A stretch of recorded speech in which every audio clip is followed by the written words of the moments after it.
The news broke like sunrise over a sleepless city, gentle at first, then unstoppable. Photos began to appear one by one, Rowoon and Park Eun-bin, hand in hand beneath the twilight of the Brooklyn Bridge, surrounded by the faint gold of a New York sunset. No stage lights. No cameras chasing them down a red carpet. Just two people, finally free to say yes in a city that didn't know their names. For years, fans had waited for this moment, to see whether the chemistry that once lit up television screens would ever cross the boundary between fiction and truth. But even when the rumors swirled, even when tabloids whispered, both remained silent. They had built their reputations on grace, mystery, and a kind of restraint that only deepened the curiosity.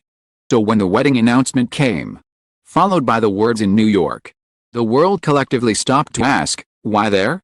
At last, they have answered. And the story they told was not one of luxury or celebrity glamour, but of love, freedom, and a promise that could only be fulfilled far away from the spotlight of Seoul. It began years ago, long before New York entered the picture. Back then, they were co-stars, two rising stars standing under studio lights that turned every glance into a headline. They worked side by side, their performances laced with chemistry so natural that fans demanded to know, was it acting, or something more? For a while, they let the world wonder. Off camera, they laughed easily. Make her tea during breaks, she would adjust his tie before takes. Nothing loud, nothing staged, just gestures too small to make headlines but too tender to ignore. But as fame grew, so did the walls around them. Agencies watched. Reporters waited. They learned to guard their smiles, to time their steps apart. If it existed at all, had to live in silence. We couldn't even have dinner without someone taking a photo. Rowoon once said quietly. We started hiding, not because we were ashamed, but because it was the only way to keep something ours. So their love became a secret written in invisible ink, visible only to the two who shared it. Years passed.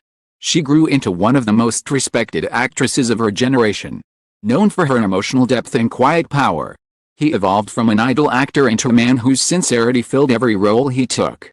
Still, neither confirmed anything.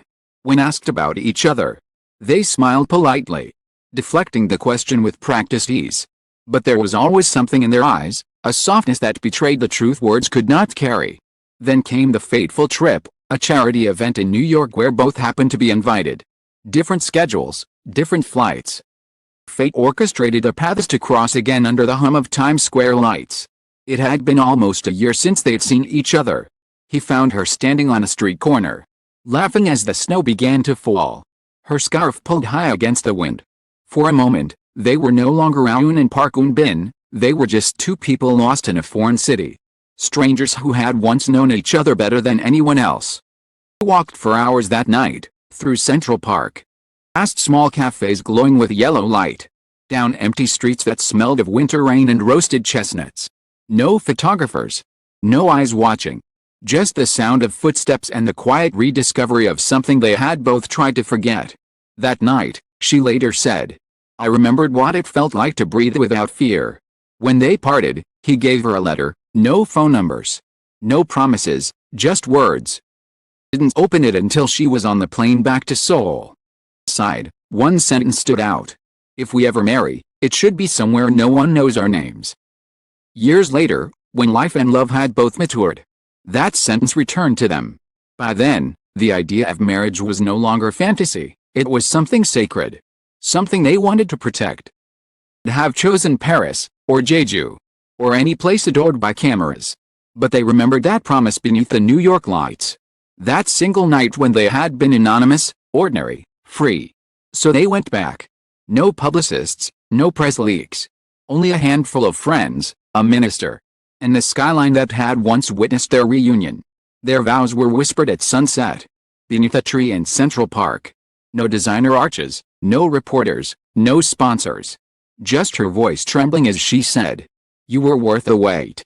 And his reply, soft enough to be carried away by the wind, "You were worth the silence." When they finally shared their story, they spoke not to shock fans but to remind them that even those who live beneath the brightest lights deserve moments untouched by fame. We chose New York, Rowoon explained, because there, we were just two people holding hands. Not two headlines. We married, Park Eun-bin added. In the only city that ever let us be invisible. Lingered like poetry, gentle, honest, brave. It wasn't just a confession, it was a reclamation of their humanity. That evening, social media overflowed with tears, emojis, and disbelief. True love still exists. They deserve all the happiness in the world. One comment, repeated thousands of times. They chose love over the world. Because in the end, that's what New York had given them, not glamour, but freedom. A love story written not for cameras, but for themselves. The rain had stopped an hour ago, leaving behind a sky that shimmered like glass. Manhattan's streets glowed in reflections of yellow taxis and wet neon signs. Every light trembling slightly in the puddles. Somewhere on Fifth Avenue, in a quiet hotel far from the chaos of Times Square, Seo-rin and Jin-ho, Asia's brightest stars, were packing their bags in silence. In the reflection of the window, they looked almost unrecognizable. No makeup, no stylists, no cameras, just two exhausted people who had spent years learning how to smile under pressure. "Do you think anyone knows?" she asked quietly, holding her dress with careful hands. "No one knows," he replied, zipping his suitcase. "And even if they did, I think I'd still want to do this." Outside, the city roared, unaware that two of the biggest celebrities in their world were about to disappear, not for a scandal, but for something simpler. Something rarer, love without eyes watching. It had all begun years earlier, on a film set drenched in heat and dust. It was already a household name, Seo-rin, the woman whose face sold movies and dreams. He was a rookie actor. Jin-ho, 10 years younger, fresh from theater school with a shy smile and eyes that could memorize every line after one glance. On their first day, she mistook him for a production assistant and handed him a script. He bowed politely, didn't correct her. Spent the next hour quietly helping her rehearse lines under the shade of an old tree. "You read like you've lived it," she told him. "Maybe I have," he said, smiling faintly. That was how it began, not with lightning, with stillness. A connection so effortless it frightened them both. By the end of filming, the world saw chemistry. They saw something far more dangerous, truth.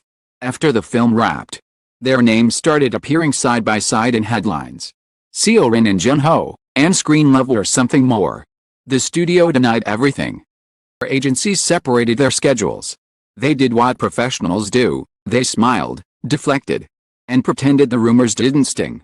But away from the cameras, they found small corners of peace. A hidden coffee shop in Hanam-dong. An art museum that closed late on Thursdays. A rooftop where they could see the Han River shimmer like a secret they weren't supposed to keep. "Why do we always hide?" Jin-ho asked once, his voice low. "Because people love stories more than truth," she whispered. "Then let's write our own," he said. He did. In voice notes. In stolen photographs. In half-written poems tucked into the pockets of coats they shared. But the higher she climbed, the smaller her world became. Every interview came with questions about marriage, expectations, image. Every award show meant smiles that didn't always reach her eyes. Meanwhile, Jin-ho began to feel the invisible gap, not the years between them, but the distance created by fame. He was no longer just a young actor, he was Seo-rin's rumored lover. Every audition, every endorsement came with whispers. Night, after months of pretending, they met in the backseat of a van. Engines humming around them like restless hearts. He reached for her hand. "I can't keep being your secret," he said. "My secret," she replied softly. "You're my peace." But peace, she realized, had become the hardest thing to find. When a photo leaked, a blurry image of them entering the same hotel lobby, chaos followed. Commentators called her reckless, called him opportunistic. The 10-year age gap became a headline heavier than any truth. Her agency issued a statement calling him a close colleague. He said nothing. For a while, neither did she. But silence can hurt more than words. When she finally found him again, by the Han River with his phone off, he looked tired in a way fame could never fix. "They want us to end this quietly," she said. "Then let's end it loudly," he replied. Night, for the first time, she didn't go home. Weeks later, he left for New York to study acting. Disappearing without a press release, without goodbye. He left her a letter, 10 words that haunted her for years. "When we meet again, let it be where no one knows us." Read it every night. And every night, she told herself she wouldn't wait. But she did. 3 years later, fate intervened. He was invited to the U.S. to film a documentary about art and solitude. He had become a quiet name in off-Broadway theater, teaching acting to children in Chinatown. First time she saw him again, it was raining. Standing under an umbrella outside a tiny bookstore, flipping through a notebook. When he looked up, their eyes met. And the world, that relentless, busy world, fell silent. You kept your promise, she said. You came to find it, he replied. They walked until the rain stopped, ending up on the steps of the New York Public Library. Surrounded by strangers and the smell of wet asphalt, he told her what he had been too afraid to write. I never stopped being in love with you, he said. Then don't stop now, she whispered. Over the next year, they lived like ordinary people. No stylists, no contracts, no cameras. Just subway rides, late-night pizza. Quiet laughter over burnt toast in a tiny Brooklyn apartment. But the world back home hadn't forgotten. News finally reached Korea that they were living together. Agencies panicked. They were told to clarify their situation, to deny, to soften, to hide again. Instead, they smiled at each other and said the same thing at the same time. Let's get married. She laughed, tears forming. Where? Here, he said. In the only place we're not famous. And just like that, the decision was made. Chose Central Park. No cathedral, no photographers. Just a small circle of friends, a musician, a painter, and two strangers they met at a bookstore who agreed to be witnesses. Bought a simple ivory dress from a vintage shop. He rented a suit that didn't quite fit. On the morning of the wedding, the sky was pale blue, the kind of color that looks like hope. He walked toward him under the oak trees. He smiled the way he used to before the world knew his name. You look like freedom, he said. You look like home, she replied. They exchanged vows they had written on napkins the night before. No cameras, no noise, only wind, sunlight, and the faint sound of a street violinist playing somewhere nearby. When it was over, they didn't kiss for show. Kissed because they had waited long enough. The morning after the wedding, the sky over New York was washed clean. The air sharp with the scent of rain and new beginnings. They woke before dawn in the tiny apartment they had rented for the week. Sunlight catching the curve of the curtain. For a while neither spoke. The city outside was already stirring. Sirens and laughter blending into something that felt like music. Junho watched Seo-rin trace her finger along the window, drawing invisible patterns. We actually did it, she whispered. He nodded, smiling. No reporters, no agents. No fake smiles. Just us. They spent the day walking through streets that felt like they belonged to someone else's life. They bought coffee from a corner stand. Shared a pretzel near Times Square. Took a ferry just to feel the wind slap their faces. In the evening they ended up on a bench in Brooklyn Heights, watching lights bloom across the skyline. Do you think they'll find out? She asked. Eventually, he said. The world always does. But maybe this time, we decide how it ends. On his shoulder. Then let's make the ending peaceful. For a few months they stayed hidden. Rented a small loft above an old bookstore and filled it with cheap candles and second-hand furniture. She learned to cook rice on an American stove. He learned to hum her favorite songs while washing dishes. They didn't talk about work. At night they read to each other, scripts, poems, letters from home they never sent. Sometimes they argued. Mostly about nothing, how long to boil pasta, who used more hot water. Arguments always ended in laughter.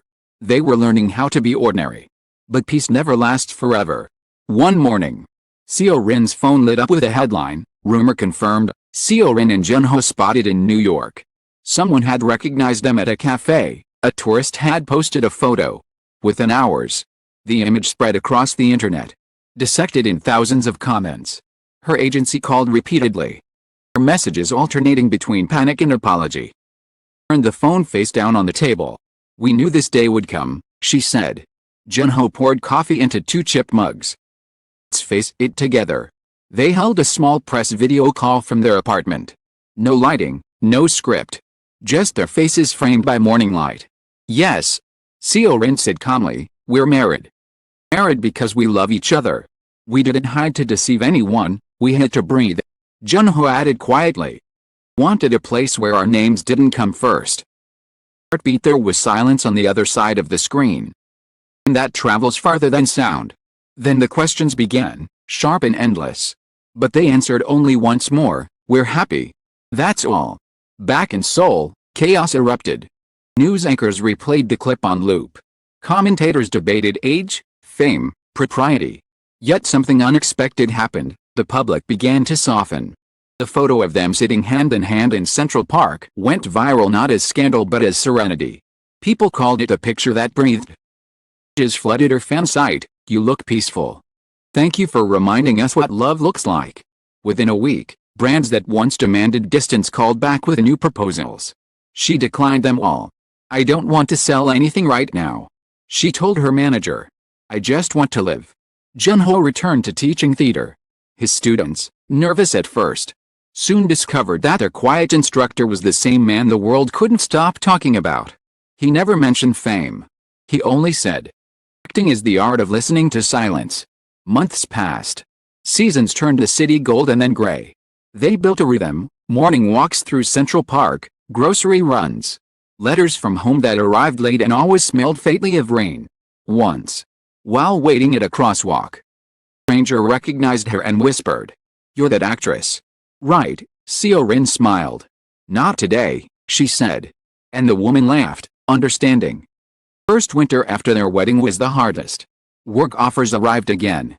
Tempting but demanding her return to Korea. Go. Junho urged. I'll visit. She shook her head. If I go now, the story becomes theirs again, so they stayed. She took part in an independent film shot entirely in Brooklyn. A quiet story about a woman rediscovering her voice. When it premiered, critics praised her vulnerability. None realized the script had been based on her own journal. Eventually, time did what time always does, it turned noise into memory. The world found new headlines. Finally returned to Seoul 2 years later. The airport was quieter than they expected. Few photographers waited. But instead of shouting questions, they simply watched as the couple walked hand in hand through the terminal, smiling. It wasn't triumph. It was peace. They bought a small house outside the city, where cherry blossoms fell like slow snow each spring. They grew herbs, adopted a stray cat, did friends who didn't care about fame. Sometimes young actors visited, seeking advice. Seo-rin would pour tea and say, fame is borrowed light. Don't let it blind you to your own, Junho would add. Whoever loves someone, love them louder than the world's opinion. Years later, on the anniversary of their wedding, they returned to New York. The same oak trees still stood in Central Park. Their branches heavier, their roots deeper. They sat beneath them, sharing a slice of apple pie from a street cart. She laughed. Do you realize this is where everything began? He nodded. And where everything stayed honest. That evening they wandered to the Brooklyn Bridge. The skyline glittered, just as it had the night they promised each other freedom. Tourists passed by without recognizing them. For a moment, they were anonymous again. She leaned against the railing, wind tugging her hair. If we could start over, she said. Still choose here, he didn't hesitate. Always here. The city never cared who we were, only that we loved. For leaving, they left a small envelope wedged between the planks of the bridge. Inside was a note written in both their hands. Whoever finds this, love quietly, love truthfully.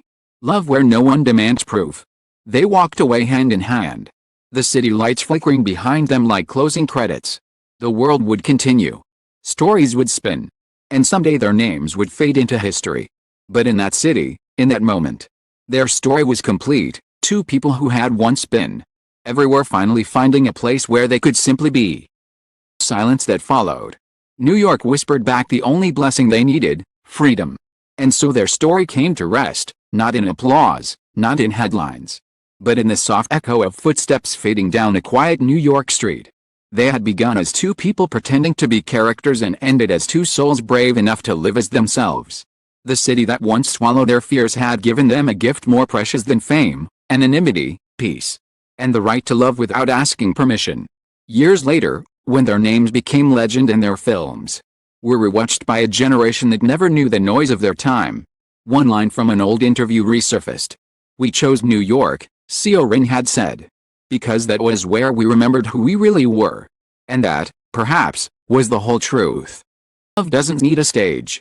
It doesn't need validation or an audience. It only needs two hearts willing to stay when the lights go out.